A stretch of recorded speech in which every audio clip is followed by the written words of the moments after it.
William, hopefully your favorite videographer from Two Hats Publishing. I welcome you to another Two Hats special of community events. Let's look in and see what's really happening.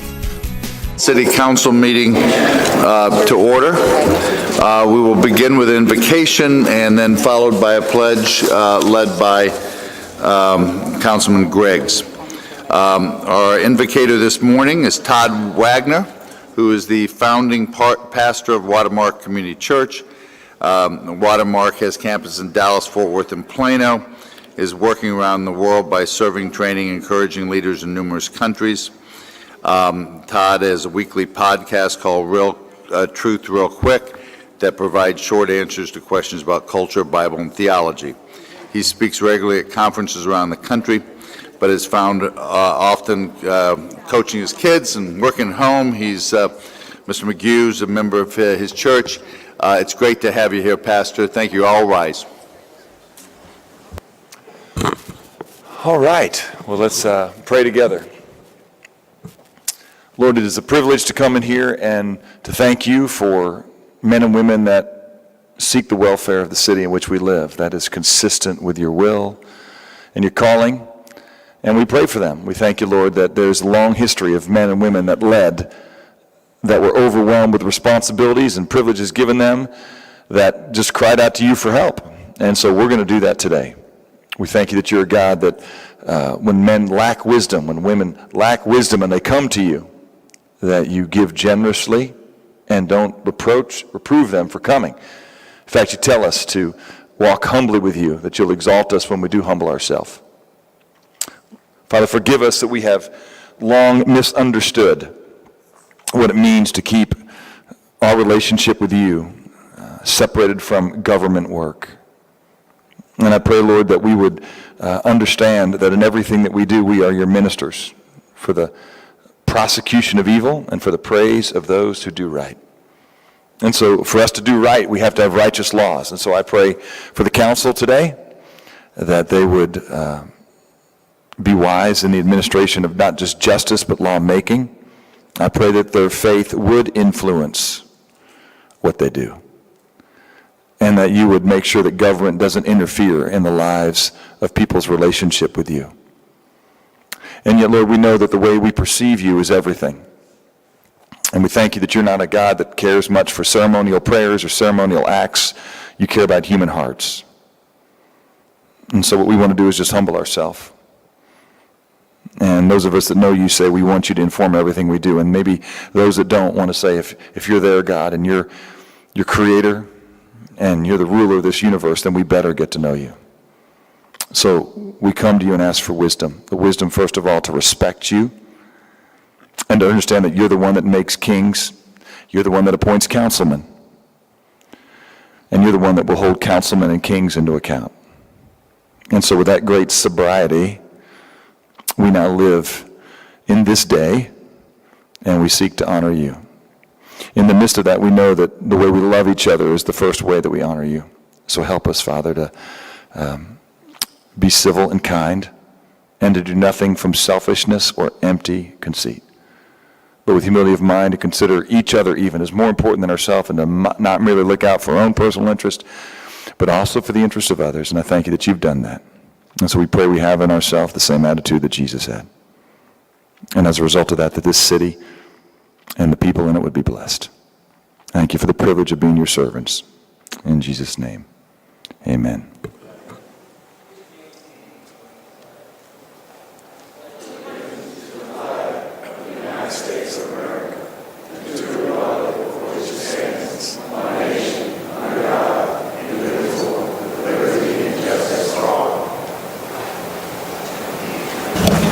Thank you, Pastor. Thank you, Mr. Griggs. Mr. Rios, we will begin with our morning speakers. Mr. Kleinman. Thank you.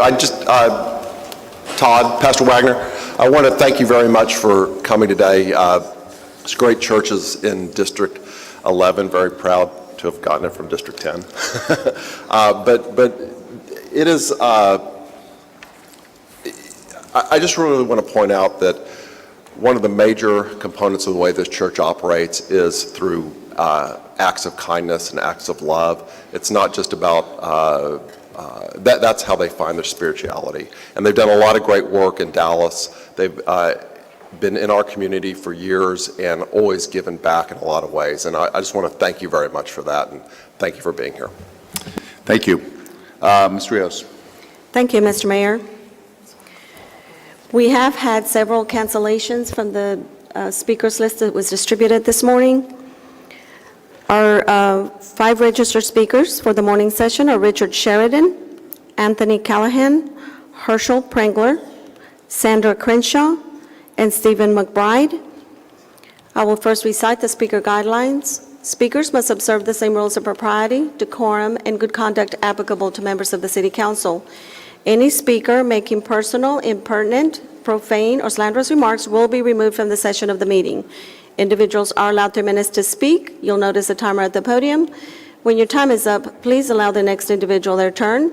You need to state your name and address for the record. As well, if you have any handouts, we recommend you go ahead and give them to our officer, as attempting to distribute them after your name has been called does affect the 3-minute speaking time that you're allotted.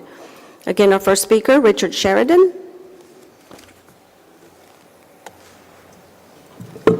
Good morning, Mayor, City Council. Appreciate being here. Good morning.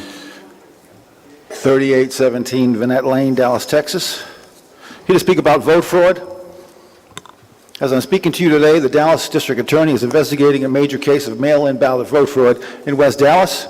As reported by NBC5 News, so far about 36 residents, and it's growing every day, of West Dallas have received the official mail-in ballot, which they did not request. Many have filed complaints with the County Elections Department.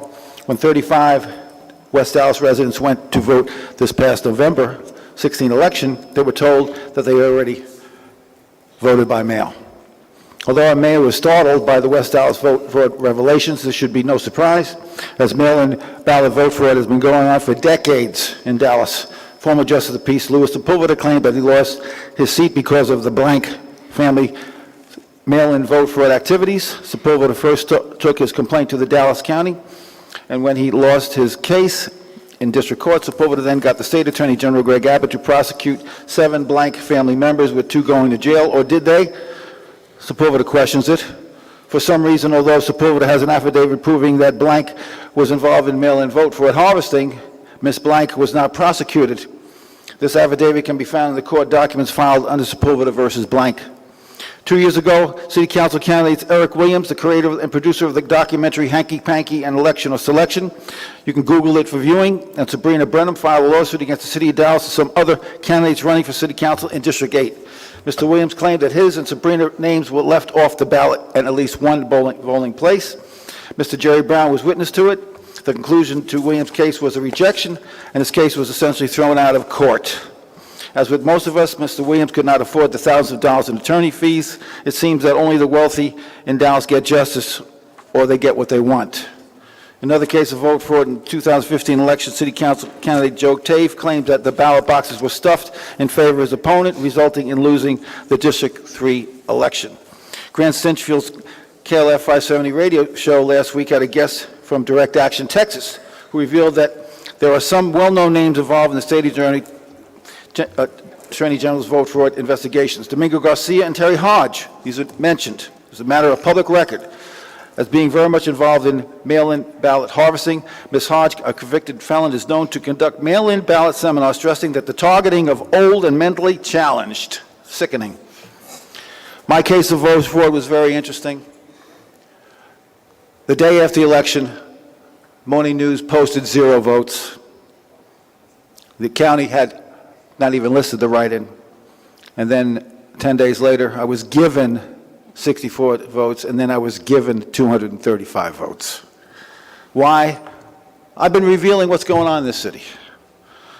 My vote count has gone down and down and down and down and down because of that. So you want to do something about it, contact the new district attorney. Contact Faith Johnson, have faith in Ms. Johnson. That's the way we can stop it. Be the eyes and the ears out there during this election. Thank you very much. Thank you. Our next speaker, Anthony Callahan. Mr. Callahan will be followed by Herschel Prangler, Sandra Crenshaw, and Stephen McBride. Good morning, Mayor and the rest of the City Council members. My concern is about the Trinity Forest Golf Course that was built in southern Dallas. And And that's a beautiful thing that course was built there in the southern sector of Dallas to beautify that area. But my concerns is how could we push for a course to be built in that area that doesn't allow access for the people in that community to play the golf course? I searched 5 zip codes that surrounds the Trinity Forest Golf Course: 75217, 75216, 75241, 75210, 75203. And the average home cost is $84,000. But the average household incomes is $37,000 a year. How could the people in that community pay membership fees of $272,000 plus $16,000 a month dues? Mayor, you talk about bringing Dallas to get together, bringing diversity. This is not diversity. This is not equal opportunity to play. This is separatism, separating people who have from the ones that don't have. What could be done to bring fair pricing to that golf course that will allow the people in that community access to play this golf course? What benefits does this course have for the people in the community? I spoke to a gentleman at the temporary clubhouse around the 1st of November, and he told me this information about the costs and the membership fees. I saw young men who were caddies at that place who probably make in excess of $200 to $300 a day caddying. I know lots of young men in that zip codes, or those 5 zip codes, who would love to caddy. But I didn't see any job posting for applications to be taken in the city of Dallas or nowhere. So my question is, what can we do to bring everybody together in the city of Dallas so everybody has access to play this course? Thank you. Thank you. Our next speaker, Herschel Prangler. Mr. Prangler, not present. Sandra Crenshaw. Ms. Crenshaw will be followed by Stephen McBride, who, if present, will be the final speaker. We have no open microphone speakers this afternoon. Ms. Crenshaw's coming forward.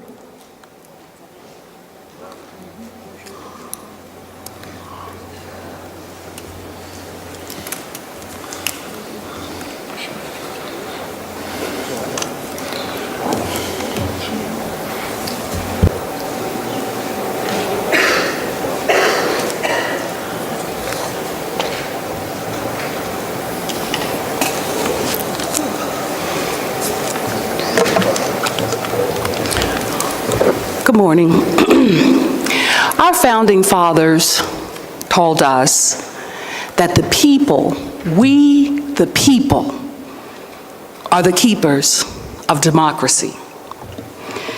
This city is on trial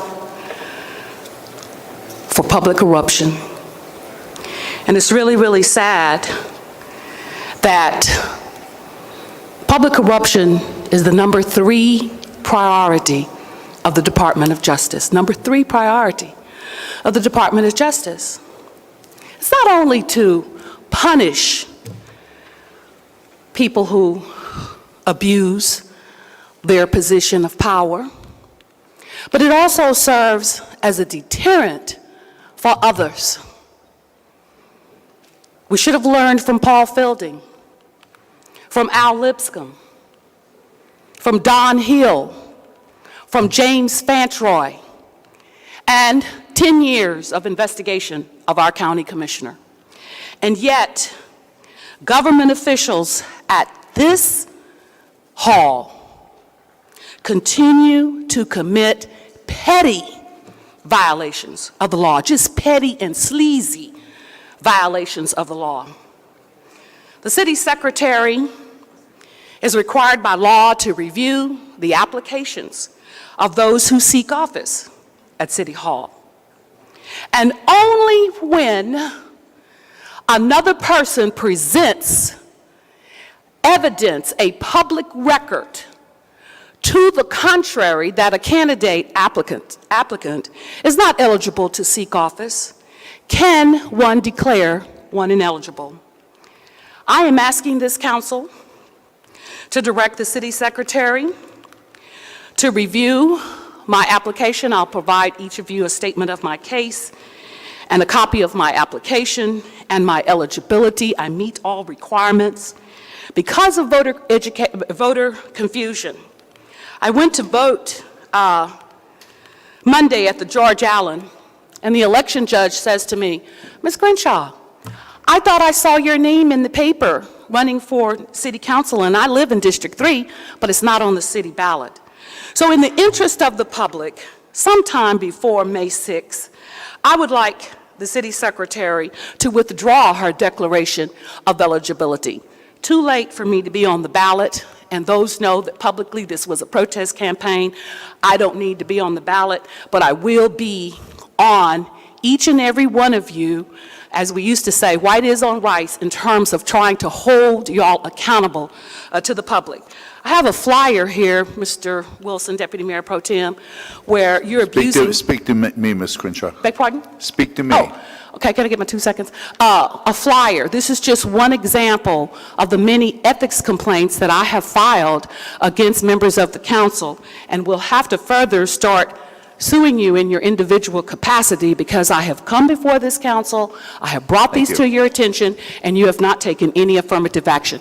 Thank you, Mayor. Thank you. Your final speaker, Stephen McBride. Mr. McBride, not present. That concludes your speakers, Mr. Mayor. Thank you. Take up item number 1. Thank you. Agenda item number 1 was corrected on the addendum. I'm Excuse sorry? me. Are you Mr. McBride? I'm number 4. What's your name, sir? Okay, excuse us. We called your name. We didn't wait for you. Come on down.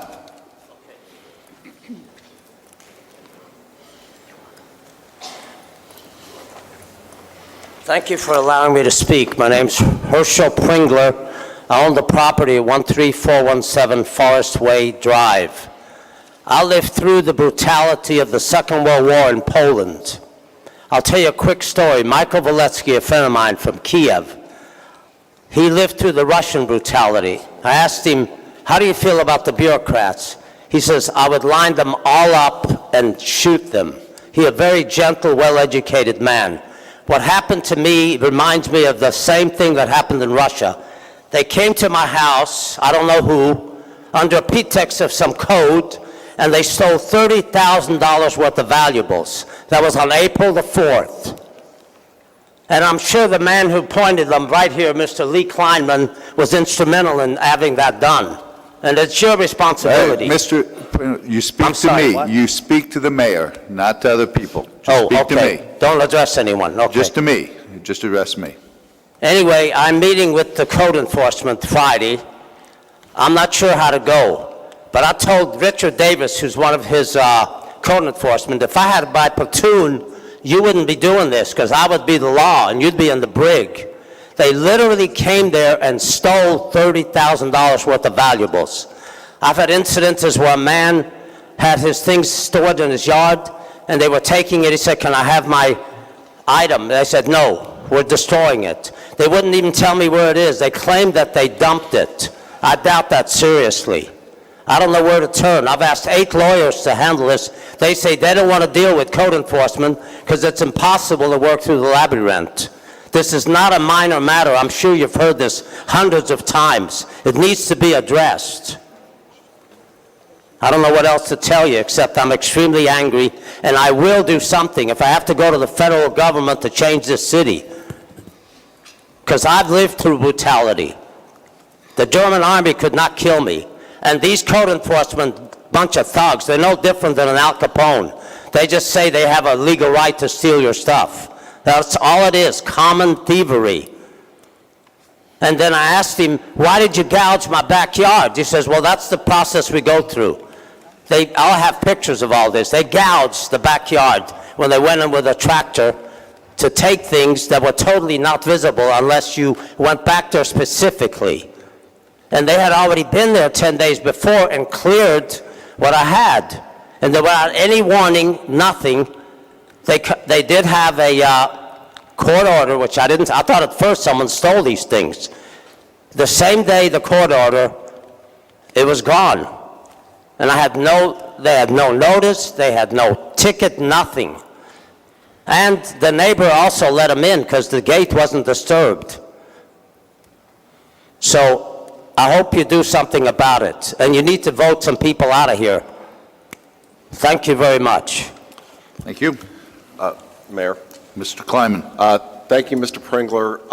And I know I tried to call you back on several occasions and went straight to voicemail on your Mo Clean situation, but we have Chris Sweckert here, who's our over code compliance, and he can discuss some of that with you as well. If you'd like to speak with Chris, he'd be happy to try to help you. Yeah, if you want to talk to the person that's in charge of code compliance, he's right here. Okay? Come on down and you can talk to him. Thank you, Mr. Kleiman. All right, item 1. Thank you, Mr. Mayor.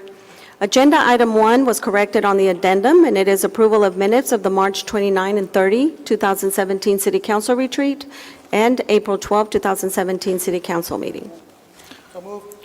The motion is second. Any edits? All in favor say aye. Aye. Any opposed? Motion is carried. Thank you. We move now to your consent agenda. Actually, we do have some registered speaker. We do have one registered speaker on all agenda items. That individual will be called forward, and that is Marvin Crenshaw. Mr. Crenshaw, you do have 3 minutes. You'll notice the timer at the podium. Address your comments to Mayor Rawlings, please. Marvin Crenshaw, 5134 Malcolm X Boulevard. Mr. Mayor, on agenda item number 12, now, this is a common thread across this community about corruption at City Hall, and why we continue to do the same thing over and over and over again. On agenda item number 12, the companies or the financial institutions who are involved in this, one of them we had problems with in 2016 when we were doing the issue on the city employees, and that is Wells Fargo. There's Wells Fargo Security, but it's the same company. Why are we allowing them to come back to the city of Dallas to perpetrate acts on the citizens and the community and the city workers after they've gone all across the country? Here's an article I was just picked up to when I was on with many lawsuits and sins of Wells Fargo Bank, how it built citizens out of millions of dollars, started corrupt finance accounts, knowing that the people didn't do it. And here we are right here again on the, number 12. We have Wells Fargo again on here. Why are we doing that? That's why citizens are upset, and that's why you see all those police officers and firemen out there, because of the fire people out there, because of the fact that this council is not being responsive under your leadership. And it needs to stop. You know, it needs to stop right now. We've gone through all of this, and then again, one more thing, Mr. Mayor, and on this to show you, to illustrate what I'm talking about. I was at a meeting of the Castleview homeowners during the campaign, on this campaign, and I ran across something on an old agenda in 2016 about the Dallas Police and Fire Pension Fund with Deloitte, is that Deloitte Touche, however they pronounce it, $414,000 to be an actuary. You know, and see, Mr. Mayor, my opinion is this. All of these companies, if it was a homeless person downstairs stealing something out of 7-Eleven, or a panhandler, you know, they would be harassed and most likely arrested.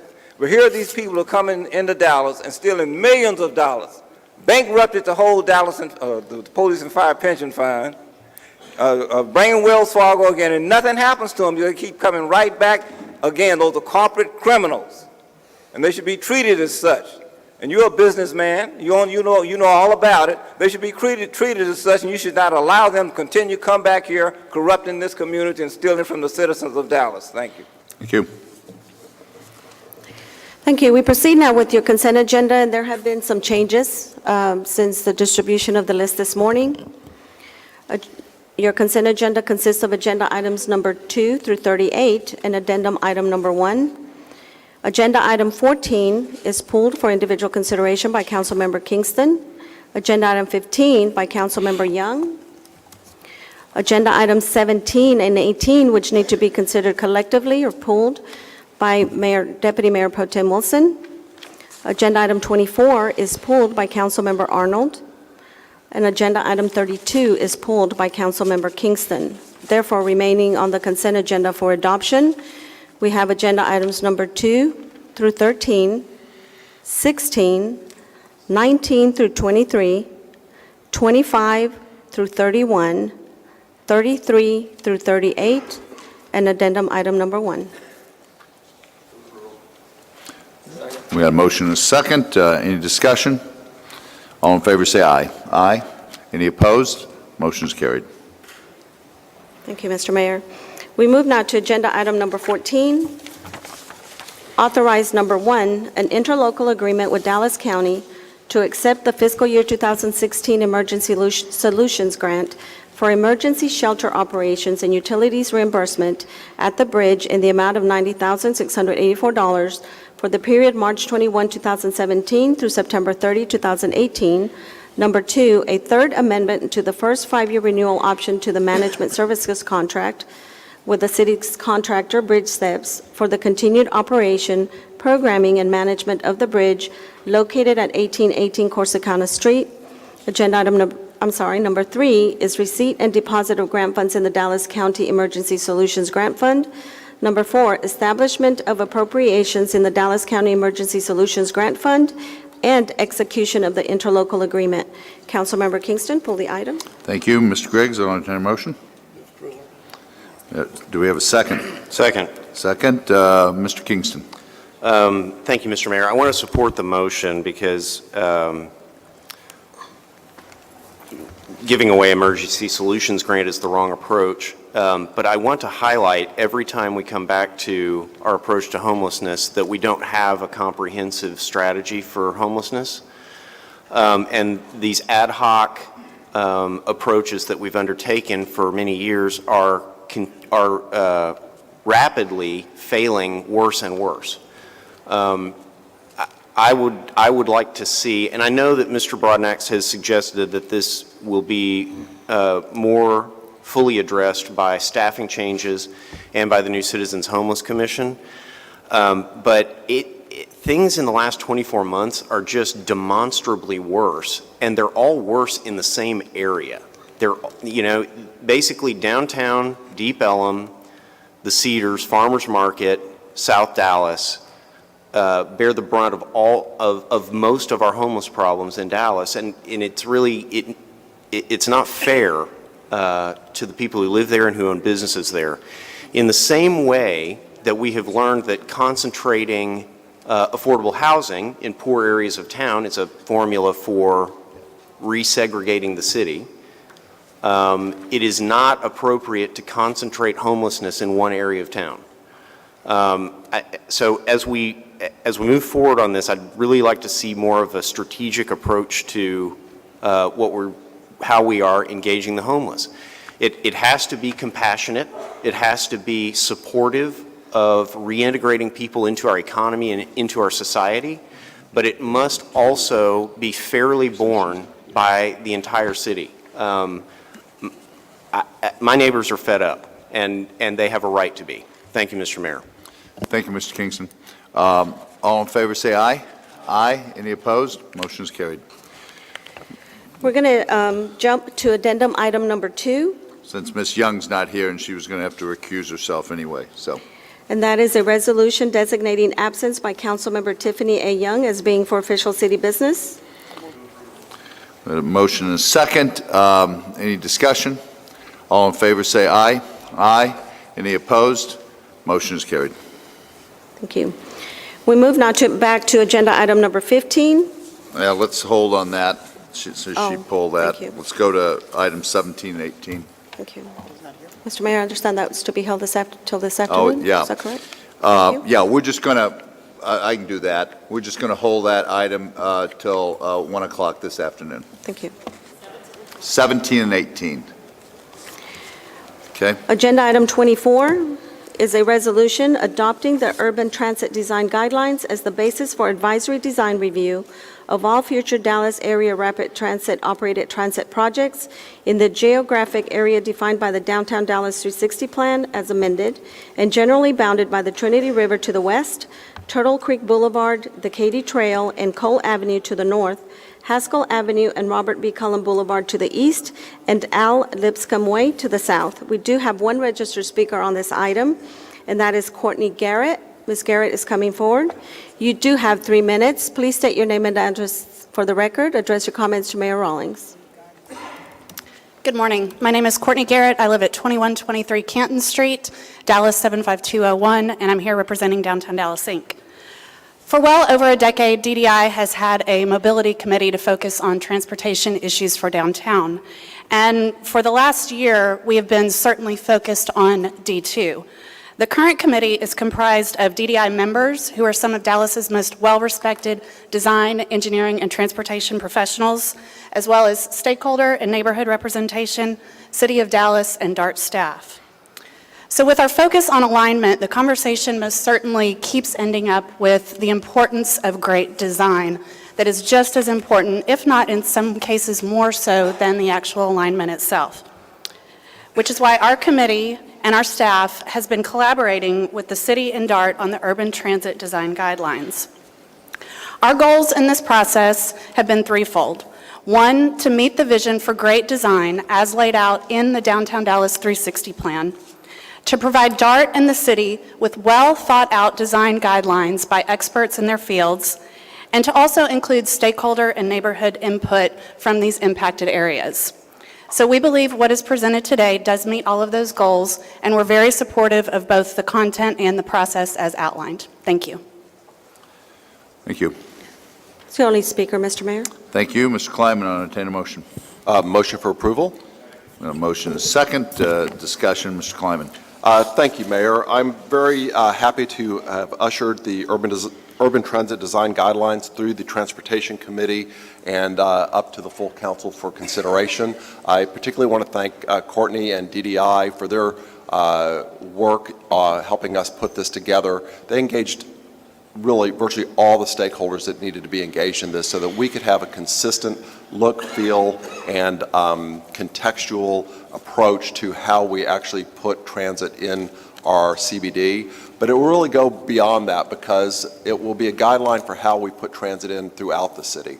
And I think it's important to understand that when we look at projects, capital projects such as this, and infrastructure projects such as this, we do have to take the entire neighborhoods into consideration so that we can continue to build our neighborhoods and leverage the benefit that we're getting out of projects such as these and not let them just be an impact on the neighborhood without that kind of consideration. So thank you, Courtney, and thank you, DDI, and all of our partners. DART was also very involved in this design. So with that, motion for approval. Yeah, we've already taken the motion. Yeah. Thank you. Thank you. Ms. Arnold. Excuse me. Good morning.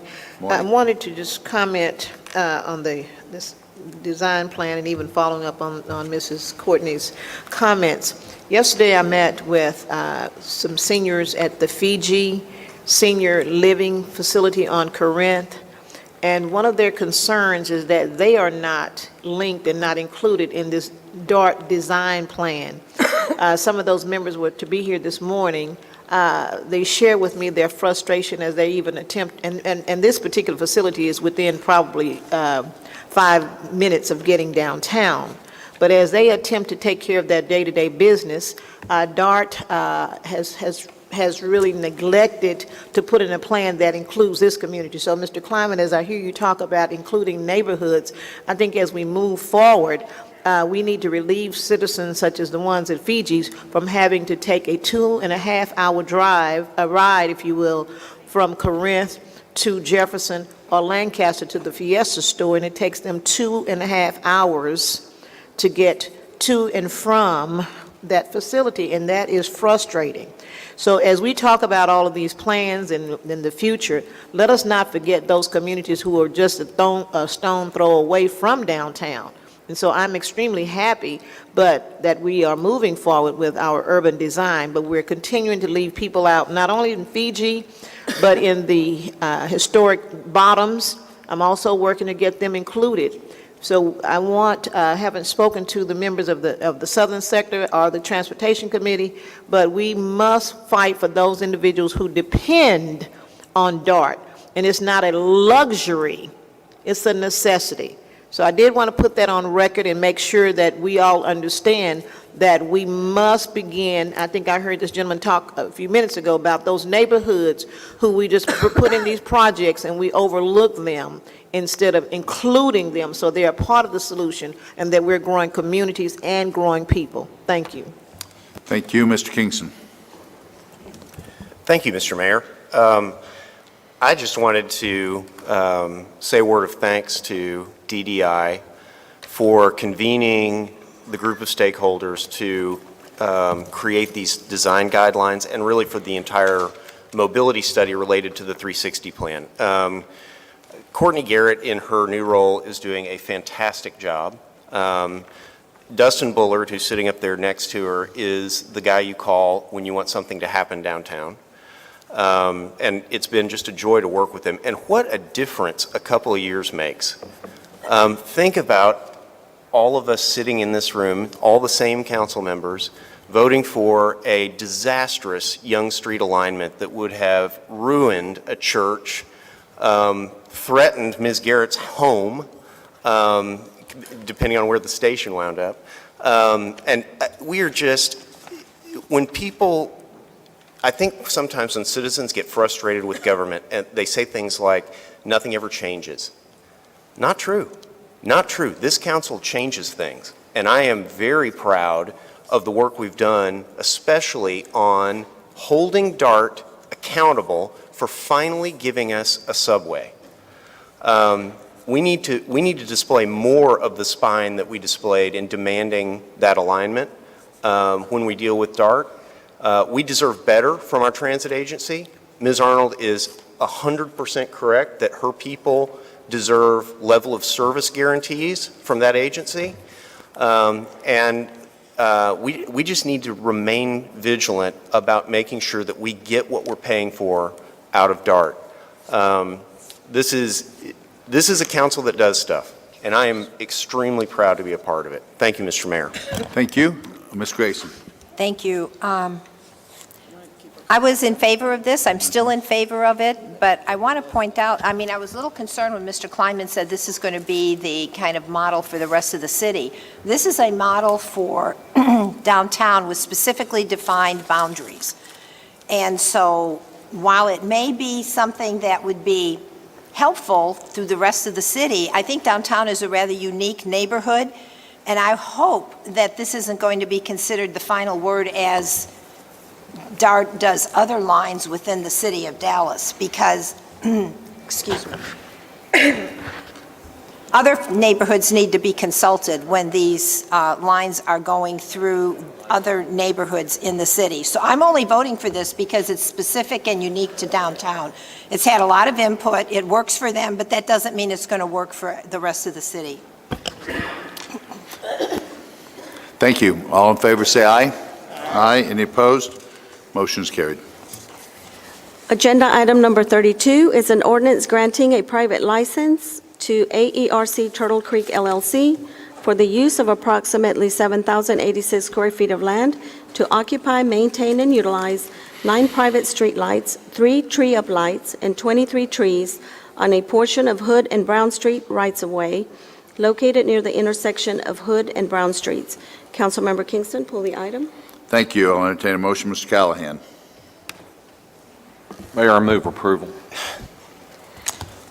We have a motion and a second. Move to defer to the next voting agenda, please. Okay. There we go. So we'll now take up the motion to defer and have discussion on that. Mr. Kingston. We got a couple of calls from some neighbors concerned about the effect of the uplighting. I need a couple of weeks to address those concerns. I'd appreciate a deferral. Thank you. Thank you. Mr. Callahan. I'll accept that. Thank you. Any other discussion? All in favor, say aye. Mr. Alonso? I just wanted to ask, we moved it for when, I'm sorry? Till the 10th. May 10. All in favor, say aye. Aye. Any opposed? Motion's carried. Agenda item number 39 is consideration of appointments to boards and commissions.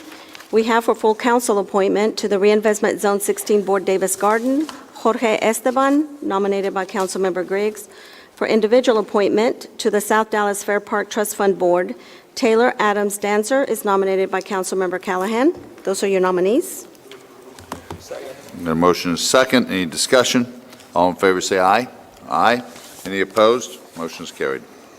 Agenda item 40 was previously deferred by Councilmember Thomas to May 10, 2017. you. Agenda item 41 is authorized number 1, a memorandum of understanding with Metro Dallas Homeless Alliance, MDHA, for continued participation in the local homeless management information systems, HMIS, effective April 1, 2017. Number 2, a subscription services agreement with Pieces Technology, Inc., for use of the Pieces Iris TM software solution being implemented by MDHA as the new HMIS, effective April 1, 2017. And number 3, execution of any and all documents required for participation in the HMIS. We're on 41. No, 41. It's deferred. 40 was deferred. Okay, 41. Excuse me.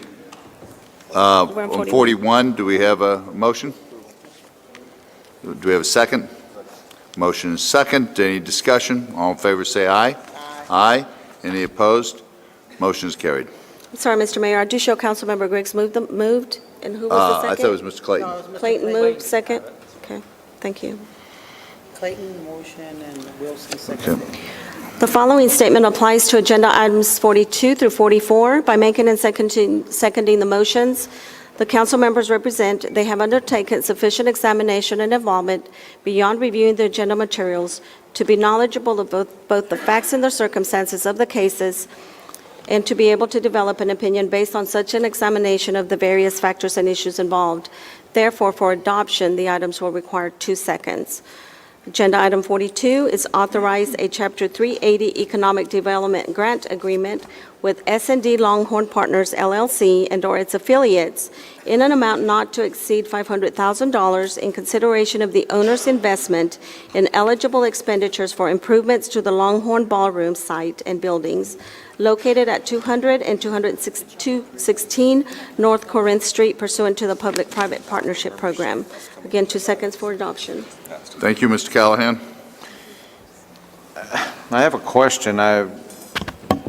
Can we have a Trying to remember if we. Motion. It's supposed to have came, I thought that came back, we're supposed to gone back to Economic Development Committee there. Sorry, my memory. What was the motion? He's asking what was the status of this? Was it supposed to go back to economic development or not? We voted for it, too. Miss, I'm asking, He's right there. thank you, Mr. Zavakowski. I believe at the last council meeting that it was requested to go back to the Economic Development Committee on the 17th, and then I believe there was a motion within the committee to move it to council today. I just wanted to get a. Thank you. Mr. Callahan? Yeah, went back. Okay, I'll go ahead and move approval on that item then. Got a motion second, thank you. Yeah, there were two. There were two. All in favor, say aye. Aye. Any opposed? Motion is carried. Mr. Mayor. Mr. Kleiman, Mr. Mayor. opposed? I was really trying to get my comment in before we move that vote on this ballroom, so just a point of information. Yes. Following with the chairman, I did not get an opportunity to ask about the amount of money that the owner is putting in to this deal. Is that appropriate for, it should be appropriate for us to get that clarification. Mr. Pro? Yeah. Point of, I appreciate it. Yeah, now we can go- I'll let the okay. question stand. The owner is looking to invest approximately $2 million on the rehabilitation of the property. That does not include the acquisition price. Okay, thank you. And the vote stands as is. Mr. Mayor, for the record, the item did require 3/4, and it did receive 3/4 Thank you. support. Thank Item you. 43. Authorize a Chapter 380 Economic Development Grant Agreement with Lone Wolf Real Estate Technologies, Inc., a Delaware corporation, in an amount not to exceed $150,000 to encourage new high-tech employment opportunities and secure the company's new U.S. headquarters located at 717 North Hardwood Street pursuant to the Public-Private Partnership Program. 2 seconds for adoption. Thank you, Mr. Callahan.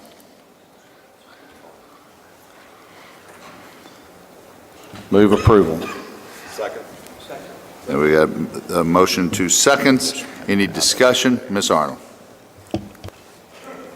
Okay, thank you, Mr. Callahan. Do you want to say anything? All in favor, say aye. Aye. Any opposed? Mr. Kingston, motion is carried. Thank you. Agenda item 44 is authorize the First Amendment to the Development Agreement with Mid-Elm TIF, Inc. for the Mid-Elm Lofts project located at 1512, 1514, and 1516 Elm Street in the City Center TIF District.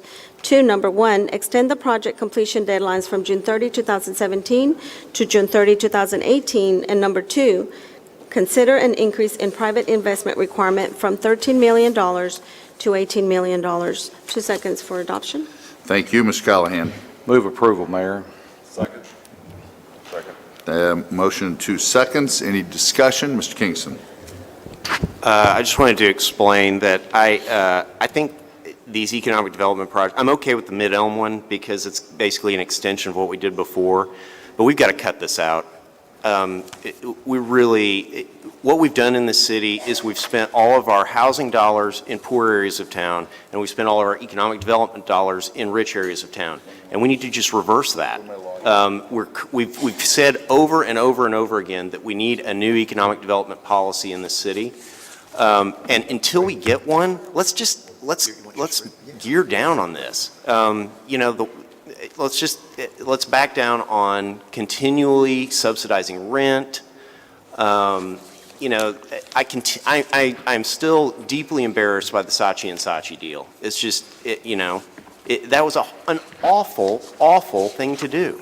And when you have people like our Southern Sector representatives who keep saying we need more help with economic development in our part of town, we need to listen to them. Thank you, Mr. Mayor. Thank you, Ms. Gates. Thank you, Mayor. I just had a question about the consideration of increase in private investment. I mean, that's not increase in city dollars. I just want to make that clear. Can I have someone for economic development answer that?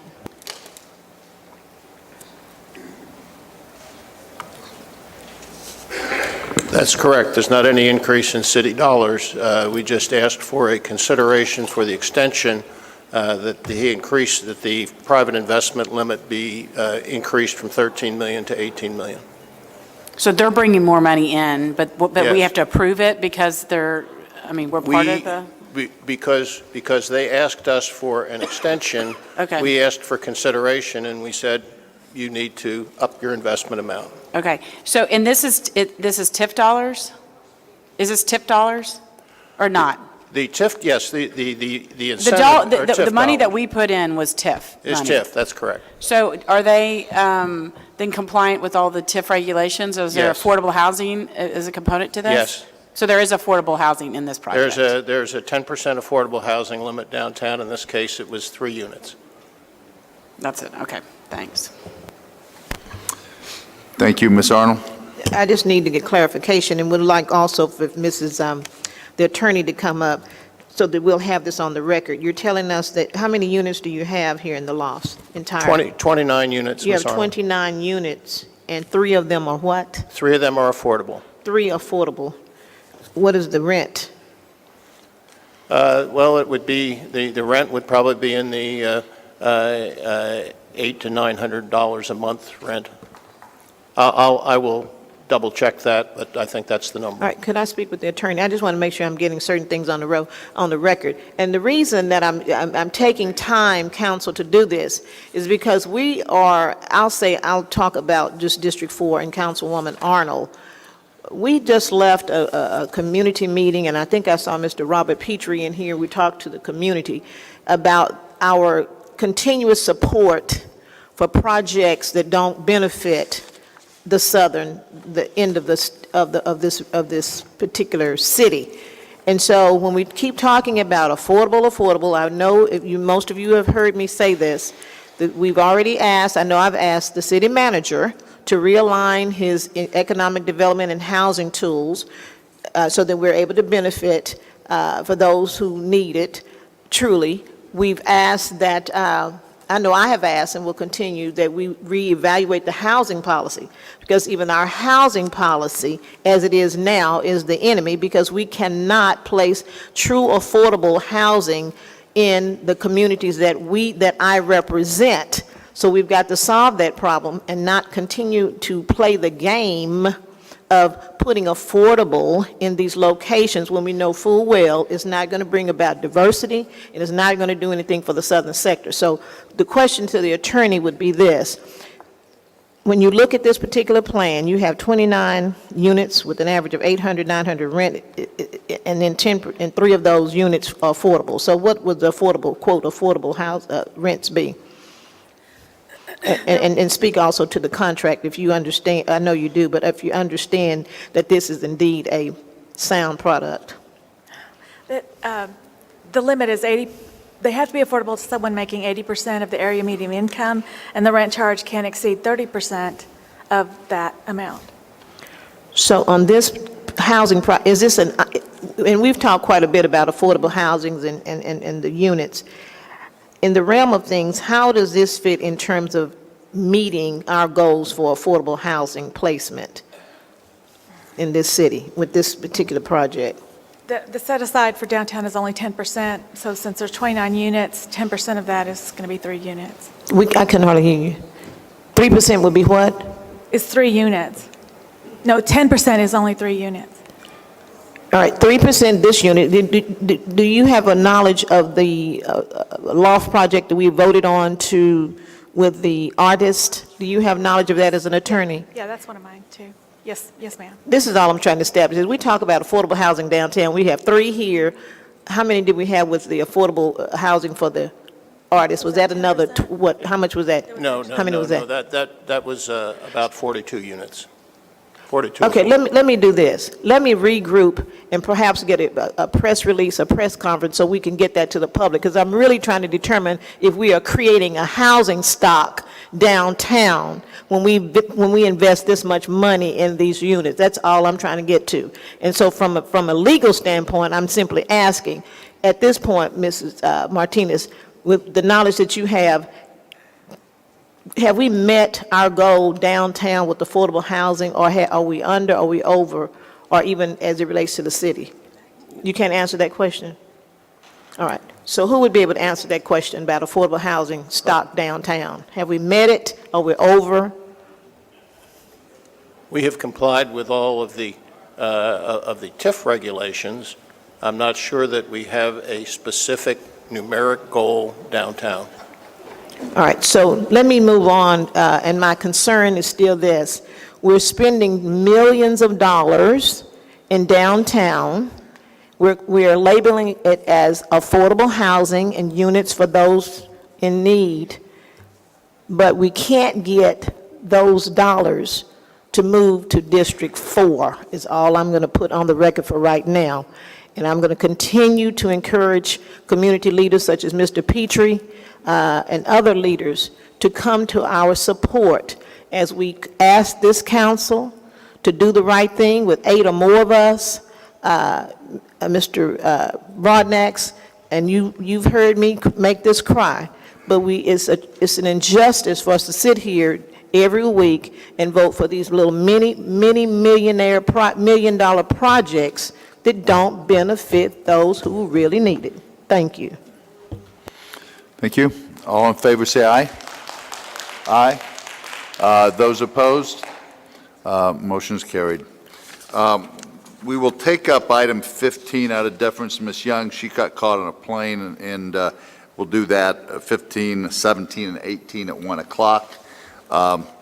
It is now 10 o'clock a.m. The City Council will now go into closed session under Section 551071 of the Texas Open Meetings Act to receive advice from and consult with the city attorney on legal issues related to the Dallas Police and Fire pension system.